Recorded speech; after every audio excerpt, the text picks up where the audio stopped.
Hey everybody, this is Taylor Hamlin from History Forge coming at you with a new primary source analysis. So for my students, this is our this is our fourth video we've done so far. For any teachers who are following along, I know different people have jumped on at different times, so this might also be your fourth, might be your first, but just so you know, this is basically us analyzing primary sources, and so we're just going to jump right into it. I am doing I'm doing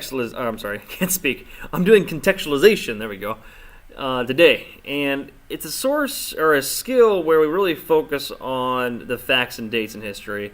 I tell my students a lot that we're not going to really hyper focus on the dates and specific people in history. I'm not going to make you memorize them anyway. Like, we're going to talk a lot about those things. That's definitely part of the curriculum.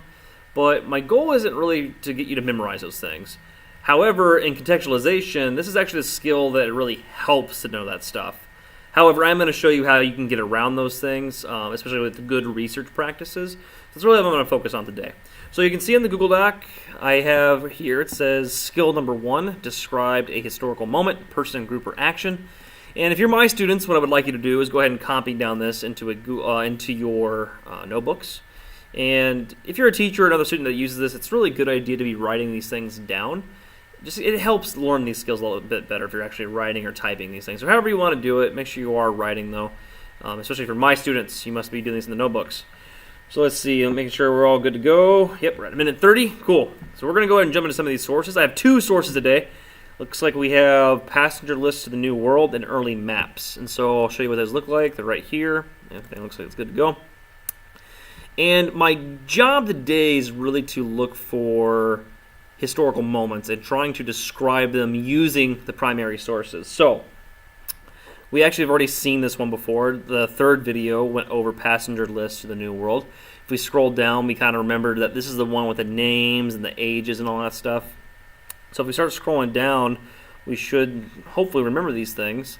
And there's actually a question on this website. Let me see if I can find it. There it is. It says, based on these lists, what can you say about the type of people who traveled to each colony? I'll even highlight that there for you. So you can see it. It's right there. I'll even turn my little magic marker on, so I forgot, so I can actually draw things. Whee! Oh yeah, actually oh wow, it's actually saved my stuff. I didn't know it would do that. It's actually saved information from my list. That's kind of cool. I'm actually going to refresh because I don't really want it to save things. But I'm going to go back into here, and in these boxes, what I want you to do is to try to describe a historical moment, person, group, or action based on what we read. So the problem is you actually have to find a historical moment or person using this question. So the question says, based on these lists, what can you say about the type of people who traveled to each colony? So here we can kind of write, we can just say people who traveled to the colonies. And based off the stuff that we found out last time when we were doing our analyzing questions, we should actually remember quite a bit. And I can even scroll up and show you some of the things that we found. We talked about like how the people in the first list were 30 to 40 people. Like, that's how many people were on the boat. There were large families. Many of them were young.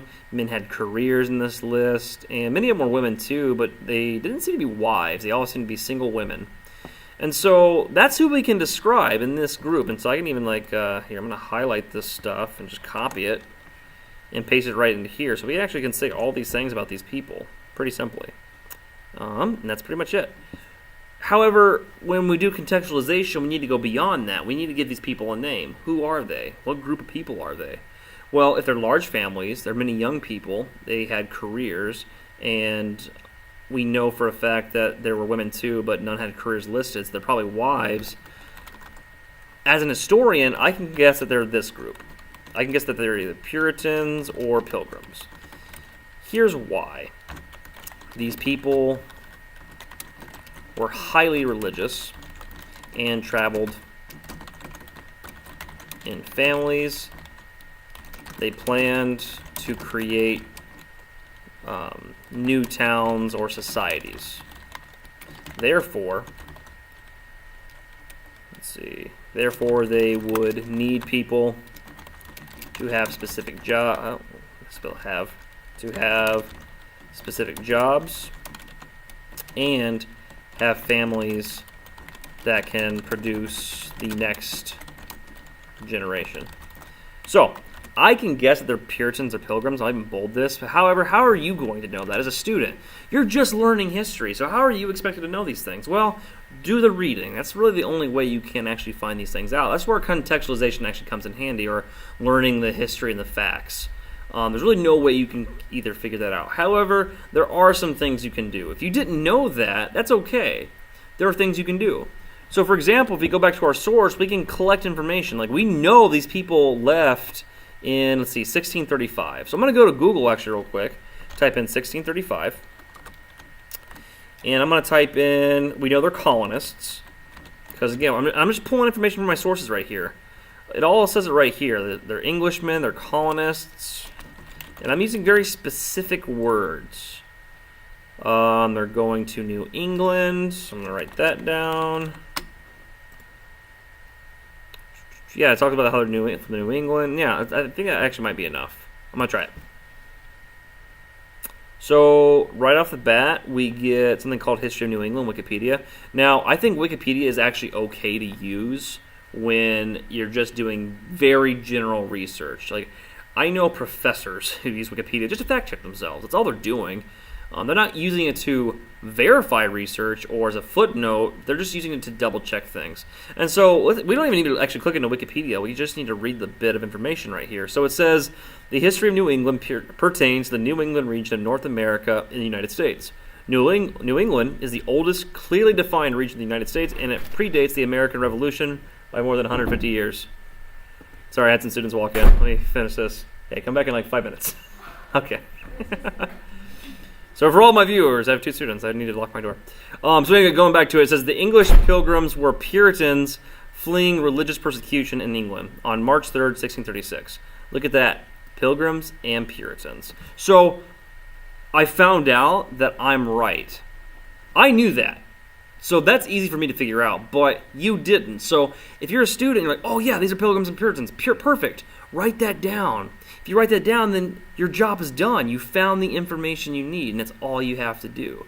So that's the first one. That's how you do contextualization for the first one. You see where it says passenger list to the New World. I think it's pretty much it, honestly. Like, you could like try to define the moment, so you could like define the event itself of colonization, but I think doing people at first is fine. That's the first skill. I basically just got it off a source. It's pretty simple. Big part is just finding keywords, punching them into Google if you don't know them. And probably like right off the bat, I got proven right. There's more Google Google searches too. And yeah, again, Puritan migration to New England, the Great Migration. These are all things that you could talk about, and definitely keywords you'd want to use.